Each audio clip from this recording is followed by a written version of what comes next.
Shalom, Carlo Yahaba Shinyosha. And there's just another lesson on what's going on with these peace talks and how this guy carrying himself in an interview was just asking him certain questions. But if you listen to what he's talking about, the scriptures clearly point out exactly who is who, man. And it's showing it and it's evident.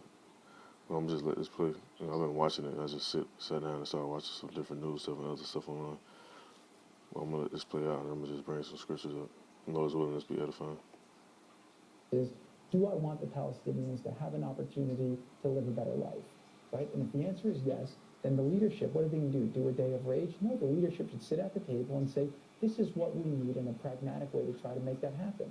But one thing that this leadership has not been able to do over the years is they have not been able to make these deals.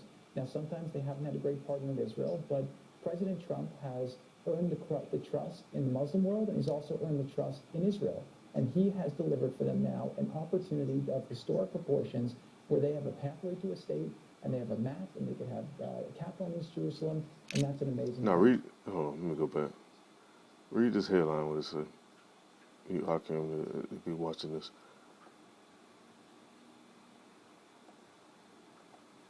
It say Kushner, Palestinian leaders have a perfect track record of not making a deal. Now, who else did this shit? Now, when all these different so-called pilgrims and all this other shit came over here and made these deals and these covenants, and they took the land from the Indians and the so-called Mexicans. Who else did this? No, it's in the book of Psalms. I'm going to read this. And it says, in the book of Psalms, chapter 55, verse 21, it says, I'll bet it in verse 20, so like it says, he hath put forth his hands against such as be at peace with him. He hath broken his covenant. And that's exactly what he do. He come in and talk all sweet. Oh, yeah, we're going to have peace talks, and you get to do what you want to do. You can just go over there, you get this piece of land. Then they set up some little shit and run you up out of the land. Then they own the land. That's what they do, man. Capital in East Jerusalem, and that's an amazing thing. And then in terms of the interests of Muslims throughout the world, the number one fear that I heard about, because I spoke with a lot of people over the last couple of years to put this together, is that Muslims fear the mosque being under attack, the mosque not being respected, and Israel's agreed that we are fully going to respect the mosque. The mosque is totally safe, and that any Muslim from throughout the world who wants to come and visit the mosque to pray peacefully is now welcome. That is a major breakthrough. The conflict between Israel and the Muslim world should be resolved based on that. And it's time for everyone to move forward. Think about all of the hatred, think about all the violence that screwed up the Middle East for the last 70 years because of this problem. It's time for that to end. If people want to have better futures, they want to have better opportunity for them, for their children, they want to get jobs, it's time to let go of past fairy tales that quite frankly will never happen. So what this plan is about is this plan is a serious plan, it's a detailed plan, it's a realistic plan, it is a pragmatic plan. And so what we've delivered now for the Palestinian leadership is the most real opportunity that they have ever had to achieve statehood, to improve the lives of the Palestinian people. If they want to spend their time focusing on old claims, old myths, old lies that quite frankly have led them to nothing, then that's their prerogative. But then unfortunately what's going to happen is we're going to be here in another year, another 5 years, another 10 years, and the Palestinian people's lives are going to continue to get worse and worse. So I think that good leadership is about making the tough decisions and showing the people that this is how I'm going to get you a better life. And I think the Palestinian people will follow it. And one other thing I'll say is that when Arafat was thinking of making a deal, one of his biggest fears, and this is what's been reported, is that his fear was that the Arab world would say that he was a traitor to the cause. Today you have a full different situation. The entire Arab world is begging for the Palestinians to resolve this. You have security cooperation with Israel going on. Israel's a technology superpower. People want to do business with them. There's a lot that could happen now that could be very, very positive for the region and the world. And so again, the view. Which is false. He lying by that stuff. All these other countries, man, these other places, man, they're not really trying to do no business. They're not trying to do all this stuff like that.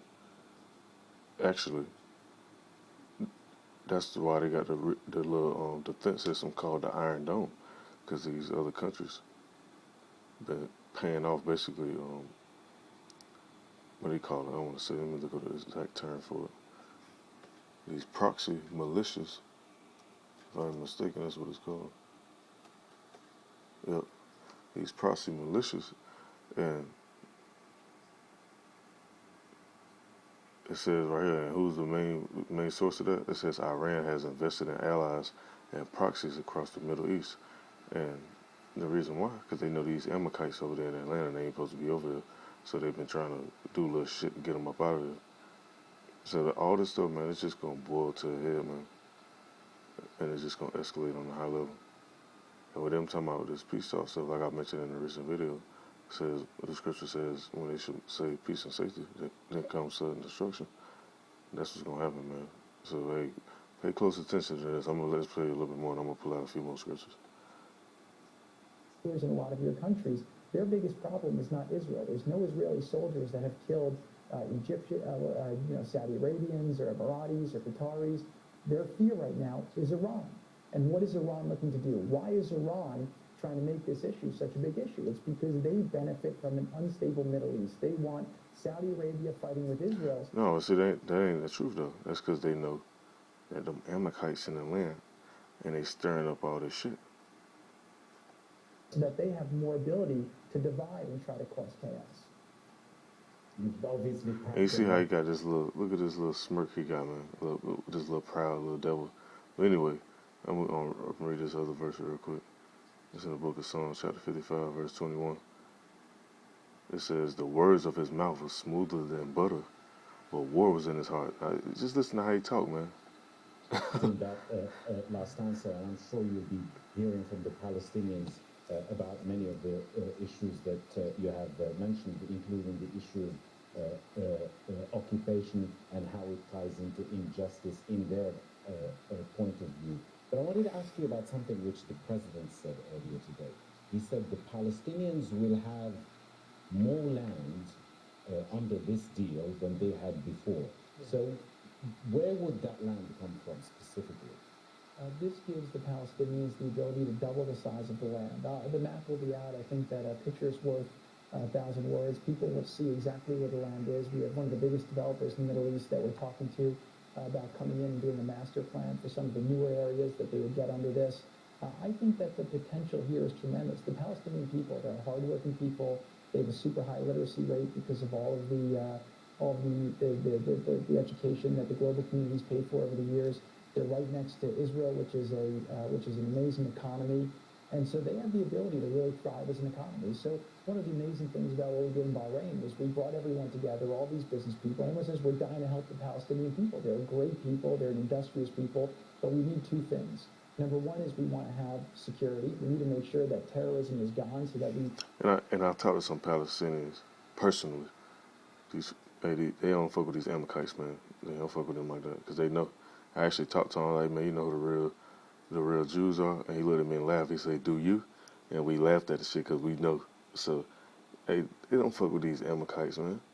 They know exactly who they are and what they're doing over there and who they're portraying to be. So for them to be like, oh yeah, we love the Palestinians. No, they don't, man. They're trying to get them up out of there. They're trying to make this little sweet little deal, so to speak, and push them right up out of there. Even though the Palestinians, they heathens any damn way, but still though, they know the history, man. They know biblical history. But anyway, I'm gonna read on some more. This is back in the book of Psalms, chapter 55, verse 21. It says, oh, I lost my part. It says, the words of his mouth were smoother than butter, but war was in his heart. His words were softer than oil, yet were they drawn swords. And that's exactly how they are, man. Just drawing swords, man. They talk all this peace talk shit. By this time this weekend pop off, here's some shit about missiles flying through the damn air. That's another precept I wanted to look for.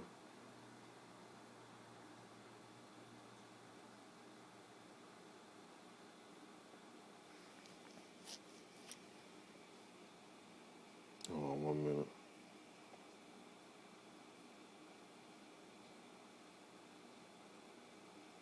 Yeah, this is right here. It's in the book of Psalms, chapter 28, verse 3.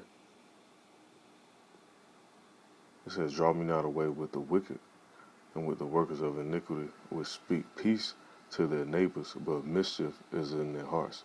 Hey, you can't make this up, man.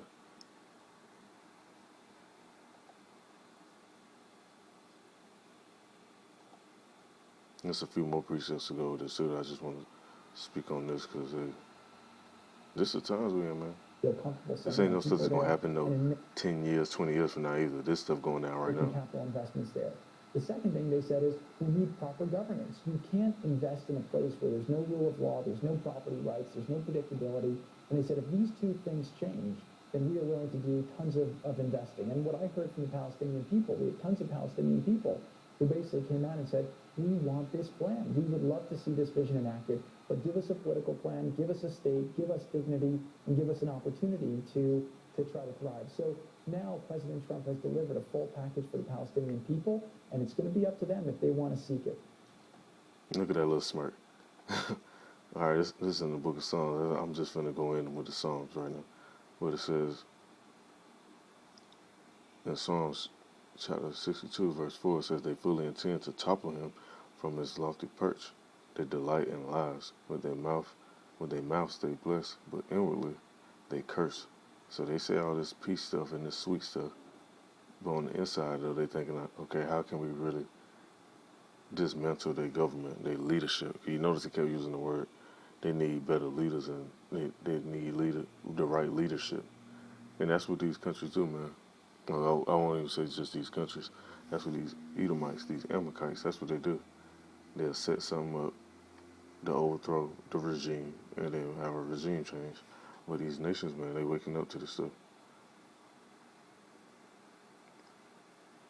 We go. It's another book. It's another scripture in the Book of Psalms too. I want to go. I want to tell you, this is right here. This is in the Book of Psalms, chapter 12, verse 2. It says they lie to one another. They speak with flattering lips and a double heart. So they might say, "Oh yeah, we want peace," but on the contrary, they like, "Oh yeah, we still got this this little militia ready to go invade your land or whatever they got set up." That's another scripture too. Also, another precept to go with this.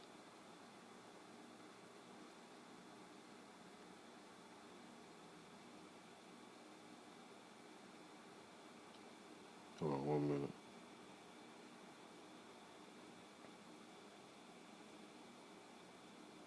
Yeah, this is right here in the book of Jeremiah, chapter 9, verse 8. And it says,